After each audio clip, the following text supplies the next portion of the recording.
Young যুবক যারা আছে তোমরা একটা বই পড়বে, প্যারাডক্সিক্যাল সাজিদ, একটা বই আছে বাজারে, নাস্তিকদের বিভিন্ন প্রশ্নের জবাব। এই বইয়ের লেখক খুব ভালো করে ওই বইতে তিনি তুলে ধরেছেন। লেখকের নাম আরিফ আজাদ। এটা পড়লে শিক্ষিত যারা, তাদের মনের মধ্যে এই ঘুরপাক করা প্রশ্নগুলোর উত্তর তারা পেয়ে যাবে। বইয়ের নাম প্যারাডক্সিক্যাল সাজিদ, আরিফ আজাদের লেখা। তো তার পাশাপাশি এই সূরাটা পড়লেও আমরা জানতে পারবো, কারণ এই সূরাটা হচ্ছে দি সূরা is an eye opener for us all. আমাদের সবার চোখ খুলে দিবে এই সূরাটা।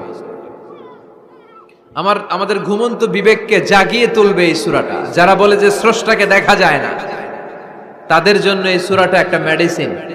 আল্লাহ কেমন যেন এই সূরায় বলতে চায়, ওপেন ইউর আই, তুমি তোমার চোখ খোলো না একটু, you must find your god, তুমি তোমার আল্লাহরে খুঁজে পাবা।